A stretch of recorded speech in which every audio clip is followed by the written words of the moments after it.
देखिए speaker on कर लो, video चमक रहा है थोड़ा सा, ठीक ना।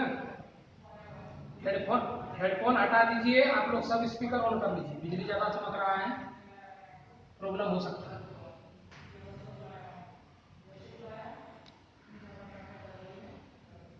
चलिए देखिए 3 नंबर ब्लूटूथ ऑफ कर दिए।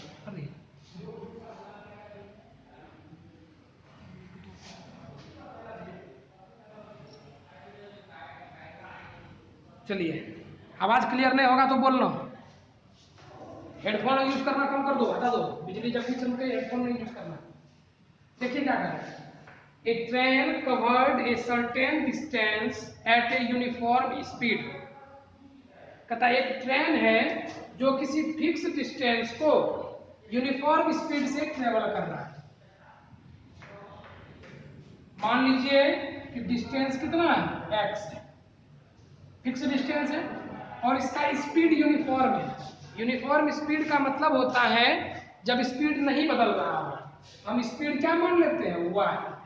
हम डिस्टेंस मान लिए x और स्पीड क्या मान लिए, y मान लिए। अब समझिए, कहता if the train would have been 10 kilometre per hour faster, अगर ट्रेन की स्पीड 10 किलोमीटर पर आवर ज्यादा होती, देखिए पहले लिखिएगा let the speed of the train be y and the distance travel be x, ठीक है।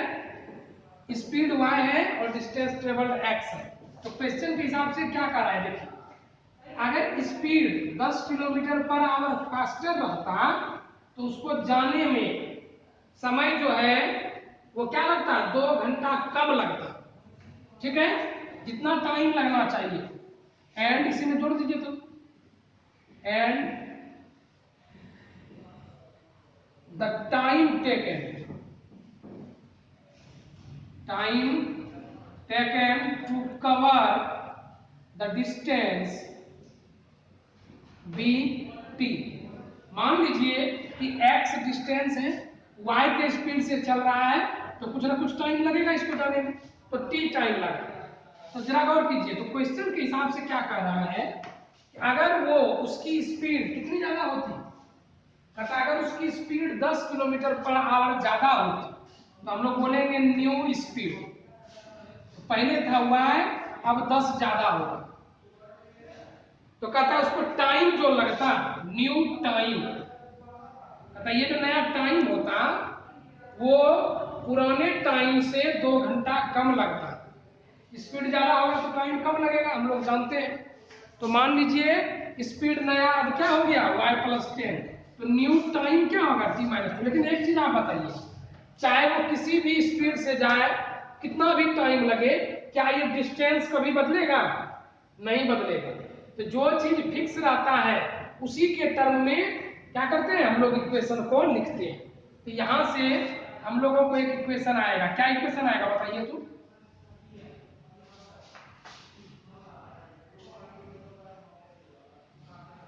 यहां से एक इक्वेशन आएगा, क्या इक्वेशन आएगा कि टाइम जो है वो सेम रहेगा, सॉरी डिस्टेंस सेम रहेगा, तो हम यहां से डिस्टेंस निकाल लेते हैं। डिस्टेंस बराबर क्या होगा बताइए तो, हम लोग जानते हैं speed is equal to distance upon time, तो यहां से लिख सकते हैं distance is equal to speed into time. Speed में टाइम से गुना करना है, ये नया डिस्टेंस हो गया। ये डिस्टेंस किसके बराबर होगा, इस x डिस्टेंस के बराबर होगा, ठीक है। चलो नेक्स्ट,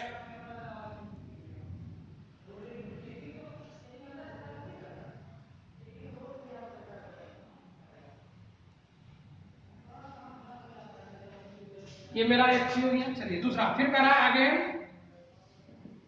करा है, if the train were slower by 10 kilometre per hour, अगर ट्रेन क्या रहता, स्लो रहता, इसकी स्पीड कम रहती, तब क्या कहता है, तब कह रहा है इसको जो है अपने शेड्यूल टाइम से 3 घंटा ज्यादा लगता। ठीक है, तो आपको डिस्टेंस कवर्ड निकालना है। 3 घंटा ज्यादा लगता।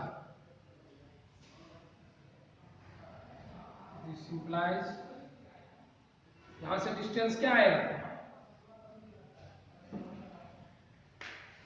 y minus 10 into T plus 3। ठीक है, ये हो गया हमारा डिस्टेंस दूसरा। बस यही दिया है, बहुत दिया है।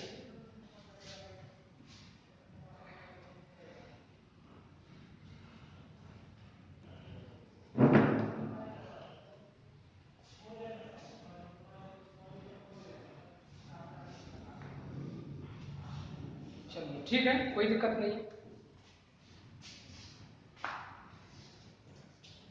तो देख लीजिए कितना अननोन बन रहा है। ये मेरा डिस्टेंस है, डिस्टेंस क्या दिया हुआ है, x is equal to Y plus 10 into T minus 2। यहां से बन रहा है x is equal to Y minus 10 into T plus 3। अब आप जानते हैं ये दोनों क्या है, सेम है।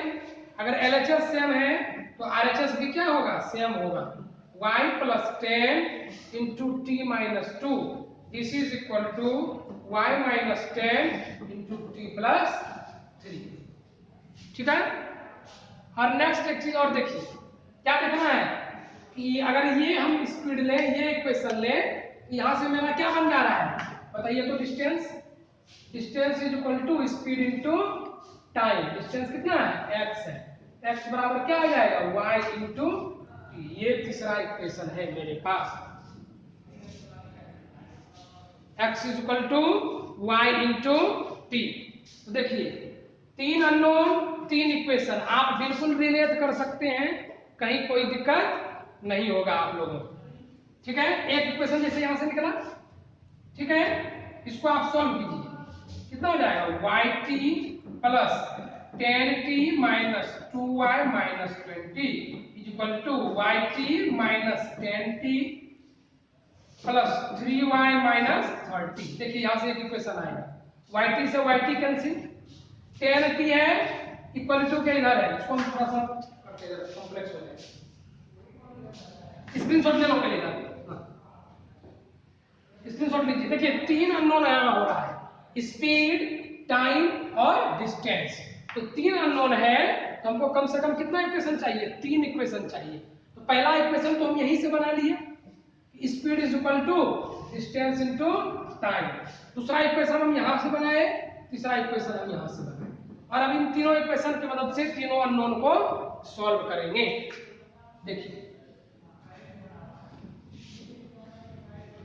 ऐसे हम लोग सॉल्व करते हैं।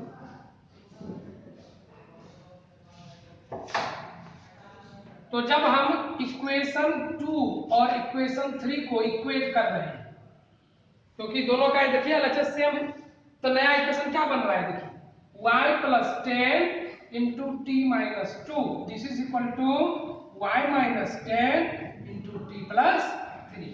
यहां से कुछ ना कुछ निकलेगा आउटपुट, हमको देखना है कि क्या निकल रहा है।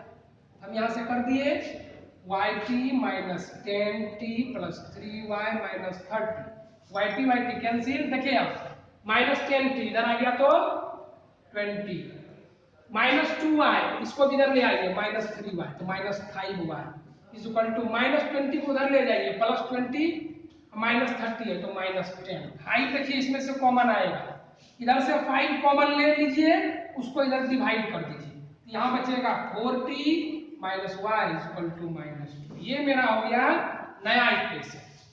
क्योंकि देखिए हम 3 अननोन वाले इक्वेशन को सॉल्व करना नहीं जानते, लेकिन हमको प्रोसेस मालूम है।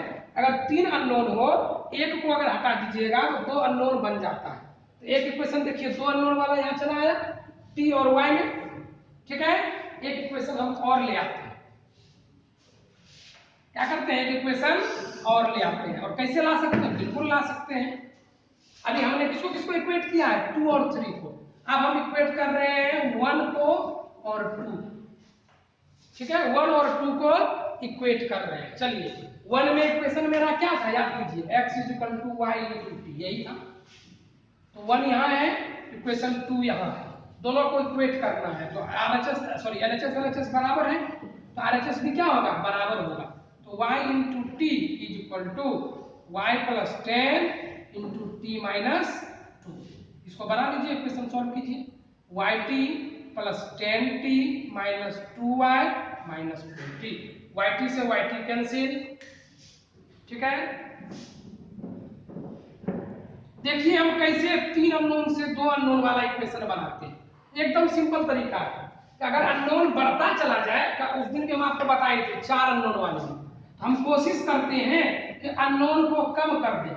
और कम कैसे करते हैं, तो एक का वैल्यू दूसरे में रखते हैं। हम यहाँ यही कर रहे हैं कि x ले आए और x के बदले में दूसरा चीज पुट कर दिए, ठीक है। ये इक्वेशन क्या बन जाएगा, देखिए 10t इधर है, माइनस 2y है, माइनस 20 को इधर कर दीजिए तो बन गया प्लस 20। यहां से भी देखिए कुछ कॉमन आ जा रहा है, 2 कॉमन आ जा रहा है, उस 2 को इधर डिवाइड कर दीजिए तो 5t minus y equal to 10। ये मेरा आ गया इक्वेशन नंबर 5। अब देखिए 2 अननोन 2 इक्वेशन आसानी से सॉल्व हो जाएगा। हम क्या करेंगे, इक्वेशन 4 माइनस इक्वेशन 5, 4t में 5t को घटाएंगे तो माइनस t, माइनस y में माइनस y घटाएंगे कैंसिल, माइनस 2 माइनस 10 माइनस 12। तो t की वैल्यू कितनी आ गई, 12 आ गई। अब किसी में रख दीजिए, put t is equal to 12 किसमें, इन इक्वेशन 4। इक्वेशन 4 में रखिए तो क्या हो जाएगा, 4 into 12 minus y equal to minus 2। यहां से देखिए माइनस y को इधर कर दीजिए, माइनस 2 को इधर कर दीजिए, एक्सचेंज कर देना है, ठीक है। तो y इक्वल टू कितना आ जाएगा, 12 4 जा 48 अब प्लस 2 हो गया 50। तो t की वैल्यू निकल गई, y की वैल्यू निकल गई, लेकिन हमको क्या चाहिए, कहता है आप निकालिए distance travelled by the train. तो अभी आपको पहला इक्वेशन क्या करना है, put t is equal to 12 and y is equal to 50 in equation 1। Equation 1 क्या था, x is equal to yt, y की वैल्यू 50 और इंटू 12 कितना हो गया 600 किलोमीटर, क्योंकि सब चीज किलोमीटर पर आवर में दिया है। ये आवर होगा, ये किलोमीटर पर आवर होगा, स्पीड है, ये टाइम है, ये डिस्टेंस। चलिए समझ में आया, फिर से समझाना पड़ेगा, समझ में आया।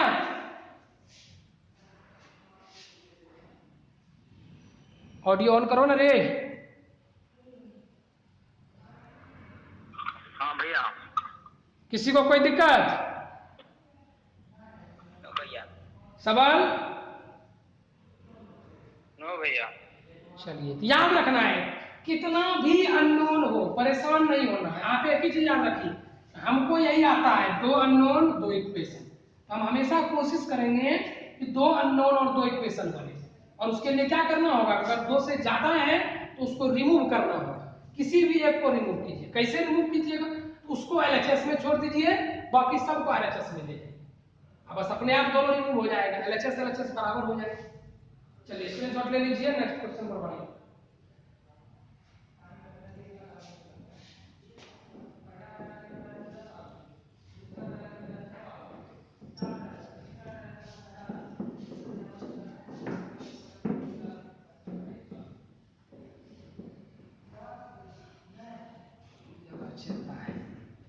नेक्स्ट देखिए, question number 4। The students, 2 part करेंगे पहले से, फोटो जगह ज्यादा चल रहा है। The students in a row of a class are made to stand in rows. एक क्लास में सभी स्टूडेंट को रो में खड़ा होना है, लाइन में खड़ा होना है। If 3 students are extra in a row, there would be 1 row less। कहता है देखिए क्या करना है, हमको एक लाइन में स्टूडेंट को खड़ा करना है, लाइन में खड़ा करना है, समझिए। तो आप जानते हैं इस तरह से क्या होगा, दो तरह का इसमें अननोन हो सकता है। क्या क्या अननोन हो सकता है समझिए।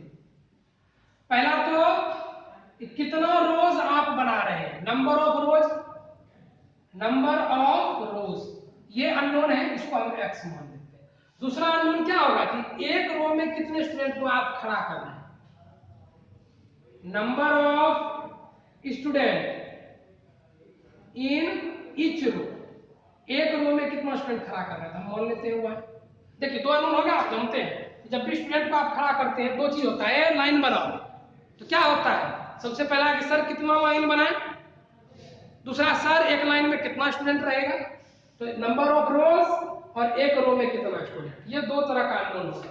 और टोटल नंबर ऑफ स्टूडेंट हमको जब भी काउंट करना होगा हम कैसे काउंट करेंगे, number of rose into number of student, इसी तरह से काउंट करते हैं। मान लीजिए कि एक लाइन में 10 स्टूडेंट है और ऐसा ऐसा 5 लाइन है, हमको स्टूडेंट काउंट करना होगा, क्या करेंगे इसको और इसको मल्टीप्लाई कर देंगे, 10 5 30 स्टूडेंट। तो चलिए अब देखिए क्वेश्चन क्या है, हम यहां से लिख सकते हैं, ये हम लेट कर लिए, तो let number of rows be x and number of students in each row be y. मान लीजिए एक्स स्टूडेंट है टोटल और एक रो में कितना स्टूडेंट है वाई, तो therefore total number of students कितना होगा बताइए, तो x इंटू वाई होगा। चलिए अब देखिए कह रहा है if 3 students are extra in a row, अगर किसी रो में 3 स्टूडेंट एक्स्ट्रा हो जाता है, मान लीजिए इस रो में 3 स्टूडेंट एक्स्ट्रा हो जाता है, ठीक है, एक रो में अगर 3 स्टूडेंट का मतलब है हमको इतना जगह नहीं था, हम क्या किए इसी रो में और 3 स्टूडेंट जोड़ते गए। अब number of student as per question, total number of students निकालना है हमको, देखिएगा ध्यान से। अब क्या कह रहा है सुनिए, कह रहा है हम एक रो में स्टूडेंट की संख्या बढ़ा देते हैं, स्टूडेंट की संख्या बढ़ा देते हैं, कितना बढ़ा देते हैं 3 स्टूडेंट और बढ़ा देते हैं, तब नंबर ऑफ स्टूडेंट y की जगह y+3 हो जाएगा। उससे क्या फायदा होगा, कहता है उसके वजह से एक रो कम हो जाएगा, नंबर ऑफ रोज कम हो जाएगा। आप जानते हैं ऐसा होता है, अगर हम लोग देखते हैं जगह ज्यादा नहीं है, अरे तुम उधर से निकलो आओ इसके पीछे में लगो, ठीक है, क्लास 9 का स्टूडेंट चलो आधा 6 में लगो, आधा 7 में लगो, आधा 8 में लगो, इस तरह से हम लोग अरेंज करते हैं। उससे क्या होता है रो की संख्या कम हो जाती है और वही बच्चे इधर जुड़ जाते हैं। हम क्या कर रहे हैं एक रो में 3 बच्चा बढ़ा रहे हैं और उससे क्या हो रहा है नंबर ऑफ रोज कम हो जा रहा है, लेकिन टोटल नंबर ऑफ स्टूडेंट तो उतना ही रहेगा, तो नंबर ऑफ रोज कम हो गया तो x-1, नंबर ऑफ स्टूडेंट बढ़ गया तो y+3, लेकिन इसका प्रोडक्ट इस प्रोडक्ट के क्या होगा बराबर होगा। हम लोग कह सकते हैं कि ये xy जो है वो इसके बराबर होगा। यहां से देखिए कुछ ना कुछ इक्वेशन आएगा, इधर हो गया xy plus 3x minus y minus 3, xy से xy कैंसिल, तो इक्वेशन क्या बन गया 3x माइनस y और माइनस 3 को इधर ले आइए तो प्लस 3, ये भी इक्वेशन यहां से है। नेक्स्ट देखिए फिर क्या कर रहा है अगेन उसी तरह से कह रहा है if 3 students are less in a row, अगर 3 स्टूडेंट यहां से कम कर दे, हर एक में से 3 स्टूडेंट कम कर दे, तो फिर हम उसी तरह बोल सकते हैं कि टोटल नंबर ऑफ स्टूडेंट्स पर उसका कोई प्रभाव नहीं पड़ेगा, आप कितना भी कम कीजिए कहीं ना कहीं तो उसको लगाइएगा ना, तो यहां से 3 स्टूडेंट कम कर दे रहे हैं तो y-3 हो गया, तो रो की संख्या बढ़ जाएगी और रो का संख्या कितना बढ़ जाएगा तो 2 ज्यादा हो जाएगा। चलिए 2 ज्यादा कर दे, यहां से भी वही आएगा xy equal to xy minus 3x plus 2y minus 6, xy से xy कैंसिल, माइनस 3x है इधर ले आइए प्लस 3x प्लस 2y है इधर ले आइए minus 2y equal to minus 6। देख लीजिए 2 अननोन 2 इक्वेशन आप बिल्कुल सॉल्व कर सकते हैं। इक्वेशन 1 में क्या कीजिए इक्वेशन 2 को सब्ट्रैक्ट कर दीजिए, 3x में से 3x कैंसिल, इधर माइनस y और प्लस 2y, तो y बचेगा is equal to 3 minus minus 6, 3 plus 6 9 हो गया। अब क्या कीजिए y इज इक्वल टू 9 को इक्वेशन 1 में रख दीजिए। तो 3x minus 9 is equal to 3, this implies 3x is equal to 12, this implies x is equal to 4। हम कह सकते हैं hence number of rows are 4 and number of students in each row are कितना 9।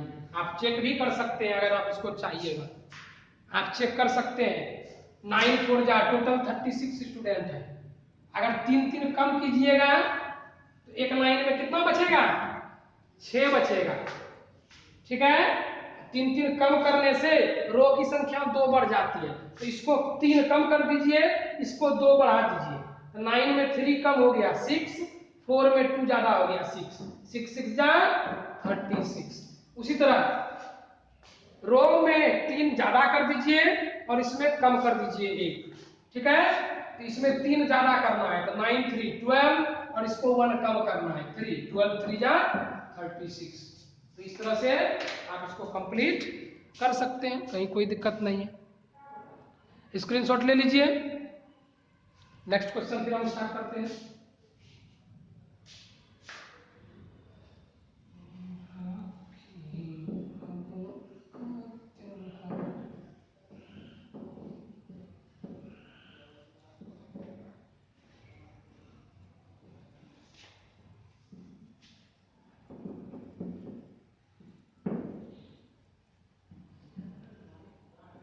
चलिए नेक्स्ट देखिए।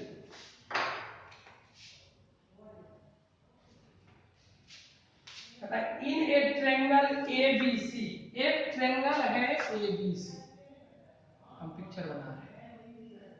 Question number 5, एक triangle है ABC। Next कहता है angle C is equal to 3 into angle B। ये जो एंगल C है ये एंगल B का 3 गुना है। और देखिए, और ये जो है ये ऐसा है। तो हम आपको बोले थे कि परेशान नहीं होना है, आप एक ही चीज देख रहे हैं, 3 अननोन है A B और C। तो अगर 3 अननोन है तो आपको कितना इक्वेशन चाहिए 3 इक्वेशन चाहिए कम से कम। हम 3 इक्वेशन यहां से बना सकते हैं, आपको मालूम है। भारत पाकिस्तान श्रीलंका, एक बार भारत पाकिस्तान को बराबर कीजिएगा, पाकिस्तान श्रीलंका को बराबर कीजिएगा, भारत श्रीलंका को बराबर कीजिएगा, आ जाएगा आपका इक्वेशन। 3 इक्वेशन बन जाएगा। पहला इक्वेशन क्या बनेगा angle C is equal to 3 into angle B, ठीक है पहला। दूसरा क्या बनेगा 3 into angle B is equal to 2 into angle A plus angle B। इसको जरा हम सिंप्लीफाई कर लेते हैं। 3 angle B is equal to 2 angle A plus 2 angle B। अब एंगल B को इधर कर देते हैं तो 3 माइनस 2 कितना आ जाएगा 1।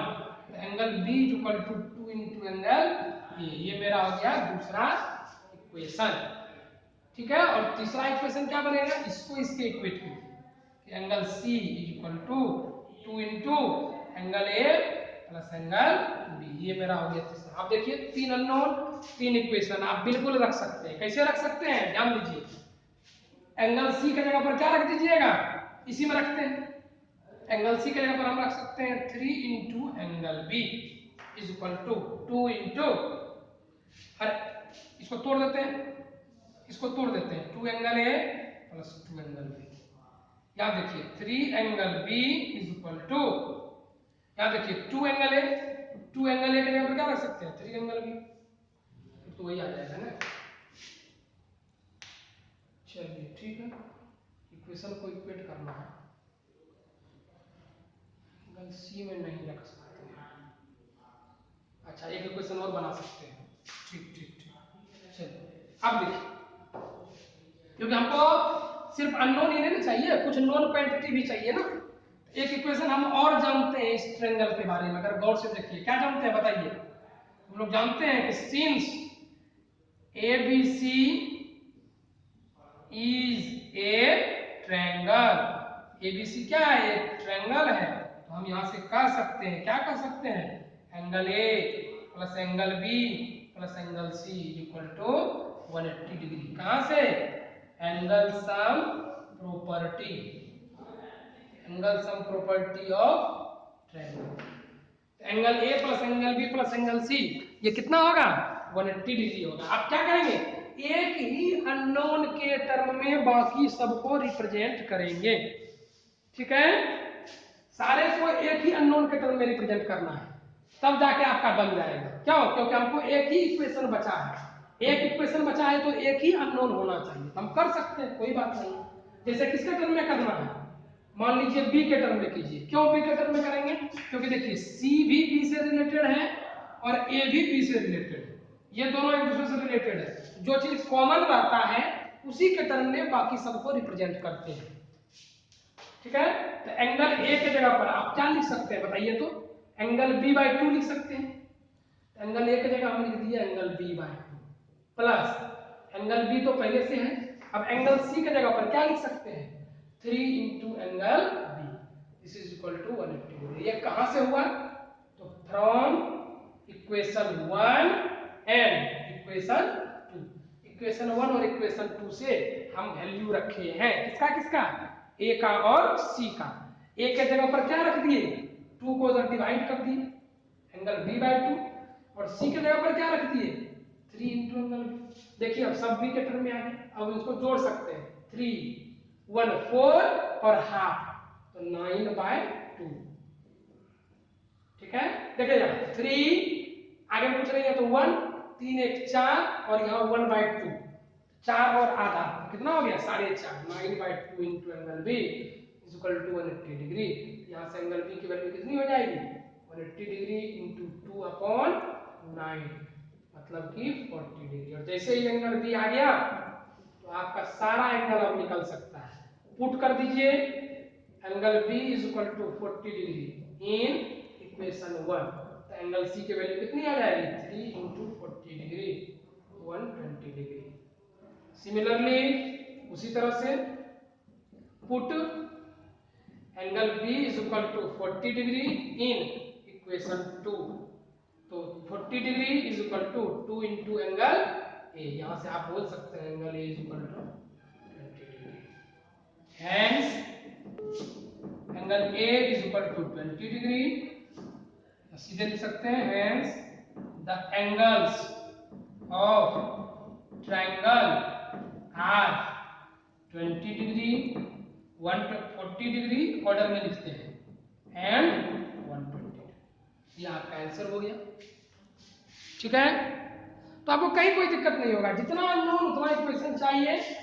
और कभी कभी क्या होगा कि कुछ एक इक्वेशन ऐसा होगा जो आपको दिखता नहीं होगा, जैसे ये वाला एंगल सम प्रॉपर्टी, इस पर आप फोकस नहीं किए होंगे। जब भी ट्रायंगल का बात हो या कोई भी ज्योमेट्रिकल फिगर का बात हो तो एक इक्वेशन तो हमको हमेशा से मालूम है, एंगल सम प्रॉपर्टी। वो क्वाड्रिलेटरल में भी हो सकता है, वो ट्रायंगल में भी हो सकता है। चलिए बाकी 6 नंबर तो ग्राफ है, बना दिए होंगे। 7 नंबर सिमिलरली प्रूव किए हैं। 7 में किसी को दिक्कत? यस भैया। कौन सा? 7 का कौन सा?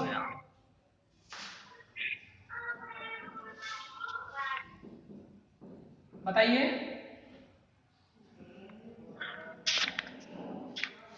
7 का कौन सा? एक क्वेश्चन नंबर 1 के बाद। 1 के बाद सब में दिक्कत हो गया।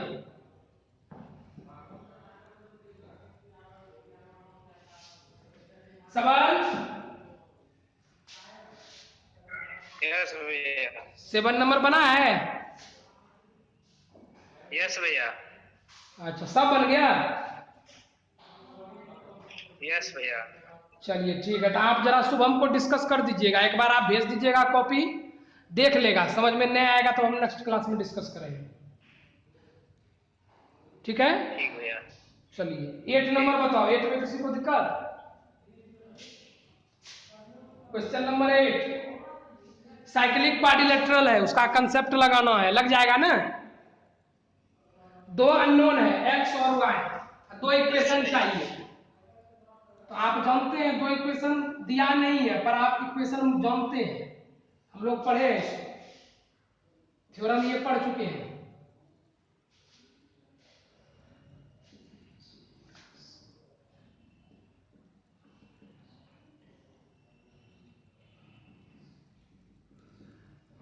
ये है क्या, ए बी सी डी, दो अननोन है एक्स और वाई, तो कम से कम कितना इक्वेशन चाहिए, दो इक्वेशन चाहिए। सबसे पहला इक्वेशन एंगल सम प्रॉपर्टी, तो हम लिखेंगे since A B C D is a quadrilateral therefore angle A plus angle B plus angle C plus angle D is equal to 360 degree. कहां से, एंगल सम प्रॉपर्टी से।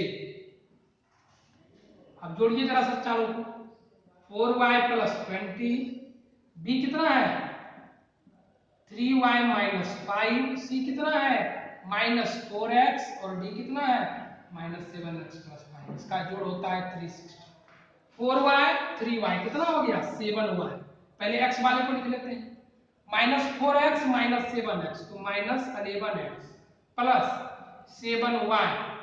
अब देखिए numbers को देख लेते हैं, तो प्लस 5 माइनस 5 खत्म, प्लस 20 इधर बचा, इसको उधर ले जाइए तो माइनस 20 हो जाएगा, तो 340। एक इक्वेशन यहां से बन गया। दूसरा इक्वेशन कहां से बनेगा, तो साइक्लिक क्वाड्रिलेटरल है, आप जानते हैं साइक्लिक क्वाड्रिलेटरल में क्या होता है, बताओ तो।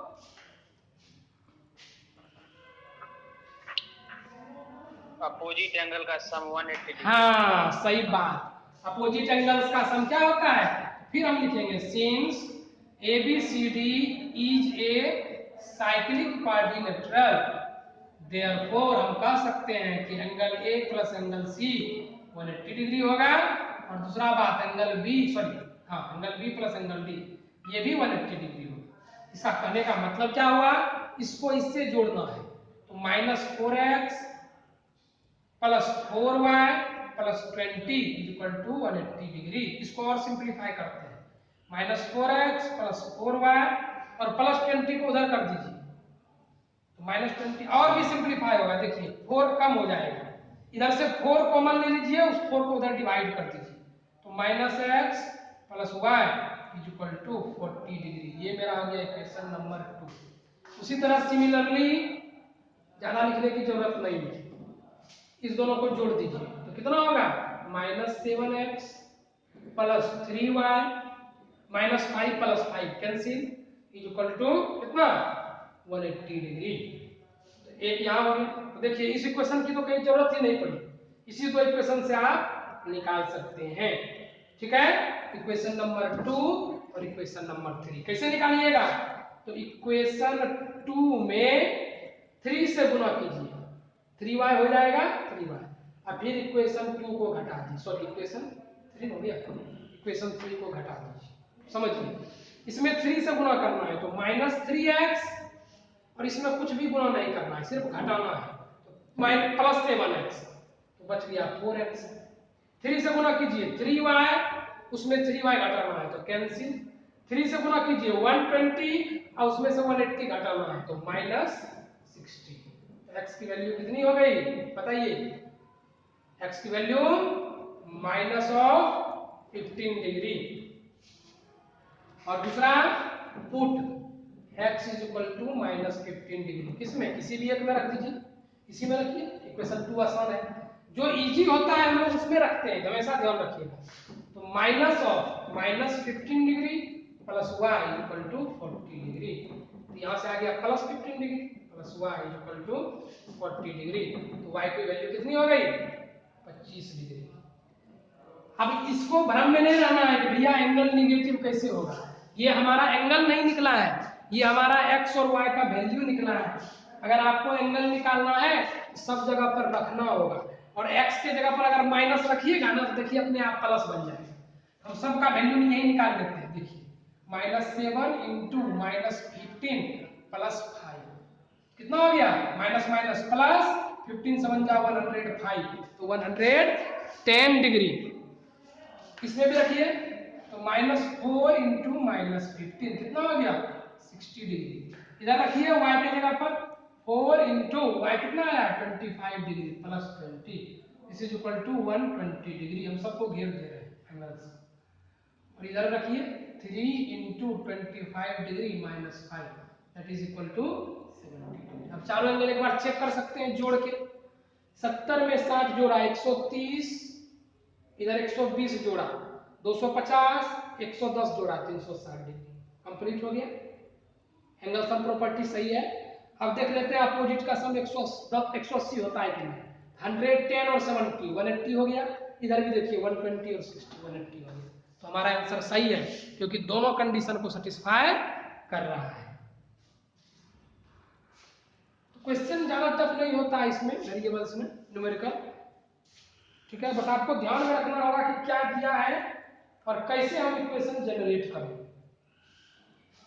आप बताओ समझने में किसी को कोई दिक्कत है?